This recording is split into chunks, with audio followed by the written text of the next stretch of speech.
네, 오늘도 안녕하십니까. 좋은 장터 정읍 산해안의 마을의 백성구 부장입니다. 오늘은 제가 좀 몇 가지 고기를 이게 좀 준비를 좀 해봤는데요. 어제 시장조사차 저희들이 근처에 큰 마트 한 두세 군데를 한번 둘러봤어요. 근데 이제 솔직히 그 시장조사라는 목적이 요즘에 그 육류를 소비하는 그런 트렌드를 접하기에 가장 빠른 방법이거든요. 그쪽 대형마트를 가보는 쪽이. 그래서 그런 의미도 있고 저희 판매 가격도 한번 반영을 시킬 목적으로 한번 돌아봤는데 좀 재밌는 걸 발견했어요, 제가. 그래서 여러분들에게 좀 정보 전달차 이런 시간을 좀 갖게 됐습니다. 여러분들 아마 그 요즘에 좀 약간 좀 유행하고 있는 그런 스타일인데 에이징이라는 단어를 들어보신 적이 있죠. 숙성이라는 단어예요, 숙성. 근데 이게 그 두 가지 방법이 있어요. 이게 안티에이징은 주름살 제거를 얘기하는 겁니다.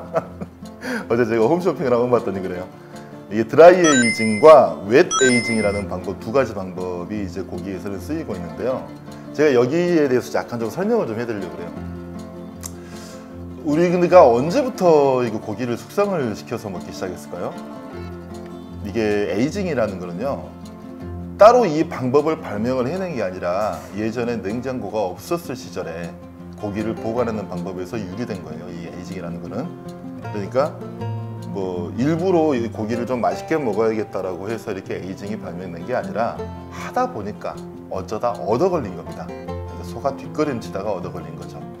근데 더 웃긴 거는 이거 웻 에이징이라는 거는요, 그러니까 습식 숙성이죠. 이것도 마찬가지예요. 이것도 얻어 걸린 거예요, 솔직히. 제가 오늘 거기에 대해서 약간 좀 설명을 해드릴게요. 예전에 냉장고가 없던 시절에는 그 사냥을 해서 고기를 건조실에서 고기를 주로 건조를 시켰죠. 그래서 이제 고기를 이렇게 걸어놓고 이제 그 나무집 같은 데다 보관을 해서 이게 좀 북쪽 그린란드나 에스키모 같은 경우에는 그걸 얼려서 먹었고요. 좀 건조한 지역 그런 데서는 이제 그걸 건조를 해서 육포로 만들어서 많이 먹었는데요. 이거는 육포가 되기 직전의 고기라고 생각하시면 돼요. 그 드라이 에이징은요. 근데 지금 그 기술이 좀 발전하면서 굉장히 만들기가 좀 까다로워졌어요. 일단 온도는 한 1도에서 2도 정도, 1도씨에서 2도씨 정도를 항상 유지를 해야 되고요. 그리고 습도는 한 70에서 85% 정도를 항상 유지를 해야 됩니다. 그리고 통풍이 잘 돼야 돼요. 왜냐하면 고기가 안에서 썩거든요. 이게 분명히 부패하는 겁니다. 그래서 굉장히 악취도 많이 나고 좀 그래요. 그래서 환기가 잘 되는데 하는데 이거 드라이 에이징의 전문 장비가 없으신 분들은 안에다 선풍기를 들어놓기도 합니다. 그래서 이제 이렇게 많이들 하시는데 그 드라이 에이징 같은 경우에는 곁에 부분이 다 곰팡이가 피고 막 시커멓게 변색이 되고 그래가지고 다 못 먹는 부위가 돼버려요. 그래서 옆에를 다 제거를 시키죠. 그럼 안에 한 절반 정도의 로스가 나고 안에 고기를 보면은 육색이 굉장히 진한 고기가 이렇게 조금 나오거든요. 이제 그게 이제 그 드라이 에이징을 한 고기가 되는데 특색은 그래요. 육즙은 다 날아가 버렸어요. 고기가 육즙이 별로 없는 고기입니다. 이거는 육즙이 별로 없어요. 근데 고기의 풍미는 굉장히 뛰어나요. 고기 맛이라 그러죠. 알린산이 이 맛이 굉장히 이렇게 좀 확 오는 그런 맛이 나오는데 그 이유는 그렇습니다. 고기가 발효가 되는 거예요, 한마디로.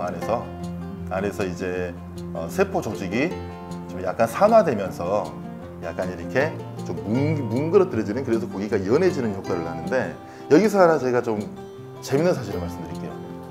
고등급 한우 있지 않습니까? 그러니까 1등급 이상 원뿔이나 이제 2+ 한우 같은 경우에는 여기서 그 고등급 한우를 이렇게 드라이 에이징을 해서 먹는 게 나을까요? 아니면은 그냥 먹는 게 나을까요? 제 대답은 고등급 한우는 그냥 드시라는 겁니다. 왜냐면은 낮은 등급에, 그러니까 2등급이나 그 비것의 숫소 같은 아주 낮고 질긴 고기, 그러니까 또 암소 같은 경우, 또 그 새끼를 많이 출산한 암소 같은 경우에는 고기가 되게 질기거든요.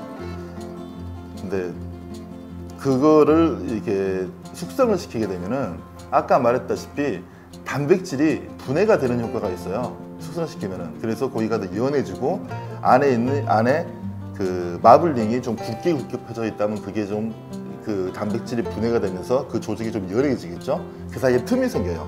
그러면 거기에 지방이 녹아서 스며들게 됩니다, 안에. 그래서 고기가 좀 부드러워지게 하는 효과가 분명히 있어요. 분명히 있습니다, 숙성에서는. 근데 고등급의 한우는요, 굳이 그렇게 드라이에이징이나 이런 숙성 과정을 거치지 않아도 충분히 풍미가 좋아요. 그러니까 솔직히 제가 감히 제가 단언컨대 그 고등급의 고기를 드실 거면은 그냥 드세요. 숙성 같은 거 필요 없습니다. 그냥 드셔도 상관없어요. 그게 훨씬 더 맛있고 로스율을 줄이고 그런 방법입니다.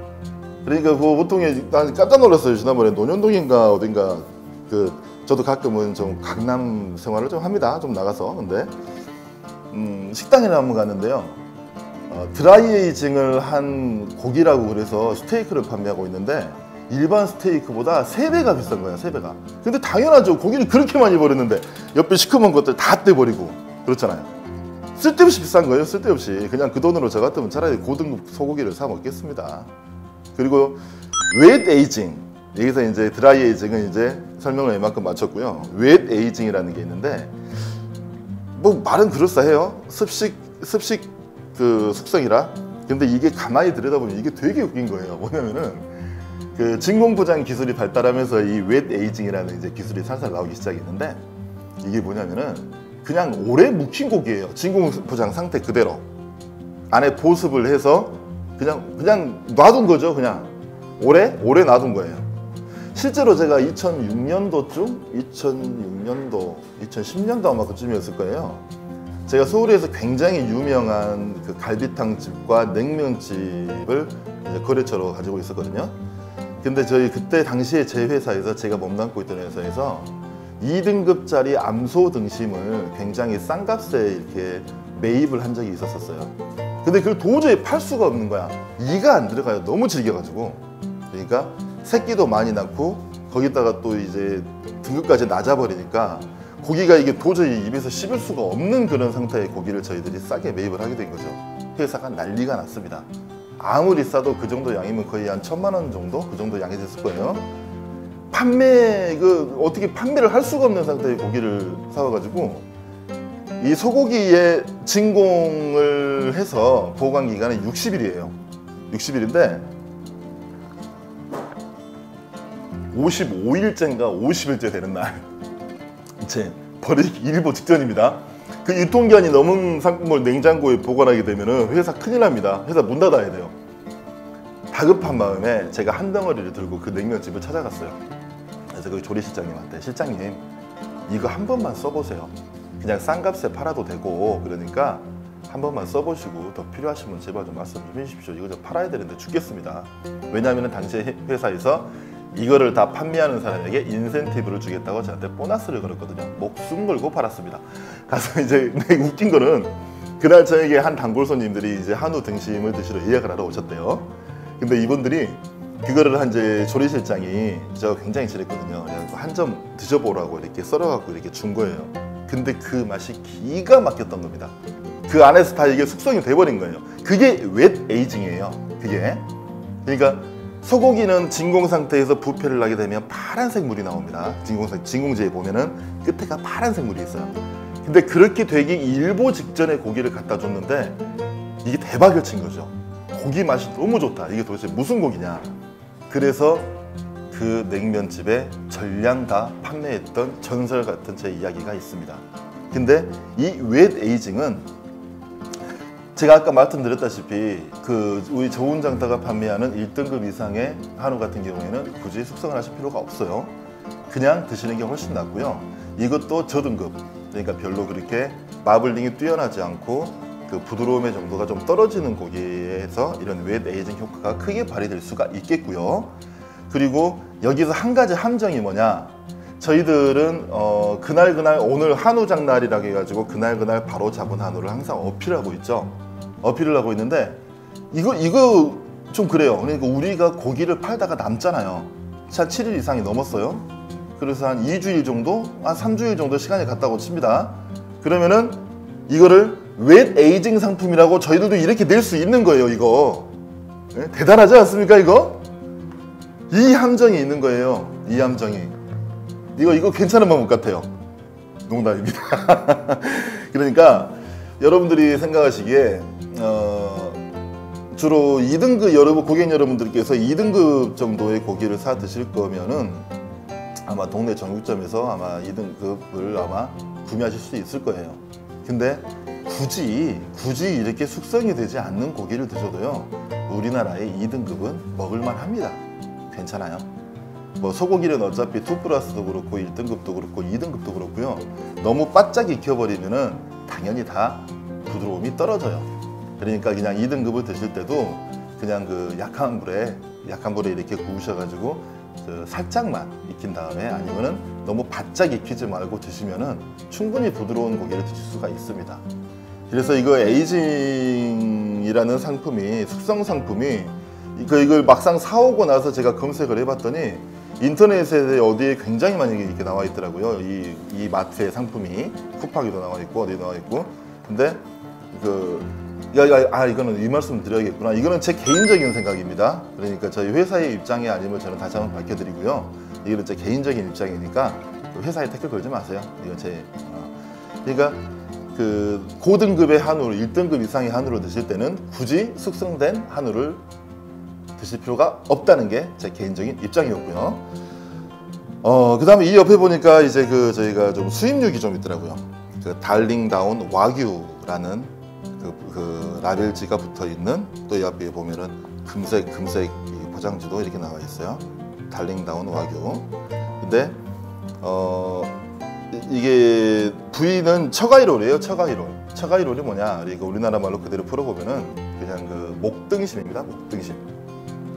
목등심이라고. 왜 이걸 목등심이라고 얘기하는지는 제가 말씀드릴게요. 일단 그 이름부터 좀 풀이를 해드릴게요. 달링다운 와규. 그럼 달링다운이 뭐냐? 호주의 퀸즐랜드에 있는 지역입니다. 그 소 키우는 데에 대해서 굉장히 유명한 지역이에요. 그 축산업하고 농사를 굉장히 많이 짓는 지역이죠. 거기서 그 대표적인 그 지역을 따서 달링다운이라는 상표를 호주에서 만들어냈고요. 호주 사람이 만들어냈고요. 그래서 이게 달링다운은 주로 이제 와규를 취급하는 그런 회사로 이제 대명사로 자리를 잡았죠.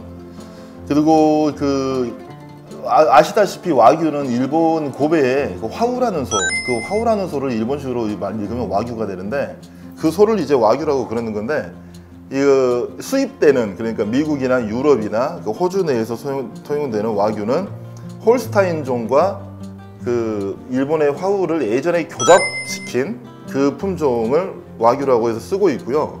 일본 안에서는 그 교잡종을 쓰진 않아요. 그냥 일본 안에서는 정말로 그 고베 화우를 쓰고 있습니다. 그래서 아마 일본에 놀러 가셔가지고 와규를 한번 드셔본 분들은 이제 우리나라에서 와규를 다시 한번 먹어보고 싶다 해서 와규 식당을 가시죠. 그럼 굉장히 실망하는 경우가 많아요. 이게 고기 등급이 굉장히 많이 차이 납니다. 그리고 호주산은 등급제 자체가 미국산보다 굉장히 복잡해요. 저도 다 기억을 못 하겠어요. 저도 수입육을 꽤 오래 했었는데 뭐 A, S, 뭐 PE, 그래서 뭐 송아지, 아니면 뭐 이빨이 몇 개 난 숫소, 이빨이 몇 개 난 암소, 또 암소하고 숫소하고 섞여 있는 거. 그래서 그 등급 체계가 굉장히 좀 그래요. 이상해. 근데 한 가지 기억하실 거는요, 마블링의 척도를 알 수 있는 그런 게 있어요. MB라 그러거든요. 그러니까 마블링을 그냥 줄여서 대문자 MB라고 쓰고 있어요. MB 200, MB 300, MB 500 이런 식으로 해서 예를 들어서 숫자가 붙어 있는데, 그게 뭐냐면은 미국산은 기본적으로 사료에 곡물이 들어가요. 옥수수가 들어갑니다. 그래서 이제 그 자연스럽게 마블링에 끼게 하는 그런 재주가 있어요, 미국 사람들은. 근데 호주소 같은 경우는 기본적으로 목초 비육을 하고요. 출하하기, 예를 들어서 MB 200 같은 경우에는 그 200일 동안 곡물을 먹인 소예요. 그러니까 안 먹이다가 200일 동안 집중적으로 이제 곡물을 이제 투여를 해서 살을 찌우는, 기름기를 찌우는 거죠. 그런 과정을 거치는 겁니다. 그러면 말한 대로 MB 500이라는 거는 500일 동안 먹였죠, 그 곡물을. 그러니까 200일 먹은 것보다 훨씬 더 기름기가 많겠죠. 그런 식으로 해서 MB 200, MB 300, MB 500 이런 식으로 이제 마블링의 척도를 구분을 하는데요. 그 같은 와규라도 그 MB가 달라요. 그래서 실제로 일본에서 사 먹는 굉장히 고등급의 와규하고 우리나라에 들어오는 이런 와규는 솔직히 품질적으로 차이가 이게 상대가 되질 않아요. 그러니까 좀 많이 실망하실 수도 있는 그런 고기라는 말씀드리고요. 그리고 이건 여담으로 말씀드리는 건데 그 일본의 그 미시마소라 그러나? 미시마소라 그럴 거예요. 그 소를. 근데 와규가 그 제주도의 흑우가 건너가서 이렇게 그 와규로 만들어졌다라는 설도 있습니다만 그 모르겠어요. 이게 정설인지 아닌지는 아직 제가 거기까지는 지식이 얕습니다. 그래서 제가 어떻게 드릴 말씀은 없고요. 근데 약간 좀 3월달인데 국뽕에 취해보는 시간도 괜찮을 것 같아요. 와규도 우리소다. 얼마 좋습니까? 그러니까 이게 와규가 그렇죠. 내가 아까 뭐 말을 까먹어버렸네. 그 와규가 다 맛있는 건 아니다. 일본 현지에서 먹는 거와 웨이보에서 드시는 거는 큰 차이가 있다라고 말씀을 드리고요. 또 특히나 제가 수입육 장사를 해봐서 아는데 이것도 어쩌면 업계 사람들도 굉장히 혼날 일일 수도 있는데 와규 정말로 좋은 와규는요. 이거 등심 같은 경우에 한우 이거 도매 원가를 말씀드립니다. 제 가격을 말씀드릴 수는 없고요. 한우 한 2등급 등심 정도의 가격에 버금갑니다. 굉장히 비싸요. 근데 그런 고기는 솔직히 고급 레스토랑이나 호텔 같은 데서 전량 다 가져가고 있고요. 소비자분들이 드시는 거는 그보다 더 저렴한 한 60% 정도의 단가로 잡혀 있는 거를 드시게 되는데 사람들이 솔직히 그렇잖아요. 한우 값하고 이게 비슷해 버리면은 이거 수입육을 드시는 메리트가 없는 겁니다, 솔직히. 그래서 소비자분들한테는 그 한우 2등급이나 그 정도의 가격에 버금가는 고급육의 등심은 아마 많이 이렇게 선보이지는 않고 있는 게 사실이에요. 그럼 이제 대충 좀 설명은 끝난 것 같고요. 이제 한번 구워 볼게요. 구우면서 제가 이거 웻 에이징 이것도 한번 더 먹어봐서 어떠한 차이점이 있는지 솔직히 제가 이렇게 막 입은 아니에요. 나름 뭐 평가를 잘 합니다. 그래서 한번 먹어보고요. 제가 이거 척 아이롤 그러니까 목등심이 왜 목등심인지에 대해서 구우면서 제가 다시 한번 설명을 해드리겠습니다. 근데 이거 영상을 제가 2부로 자를 수도 있거든요. 그러니까 혹시 이 영상이 나가고 밑에 To be continue라고 적혀 있으면은 이 자식들이 장난을 치는구나 하고 이해해 주시면 고맙겠습니다. 그럼 조금만 기다려주세요.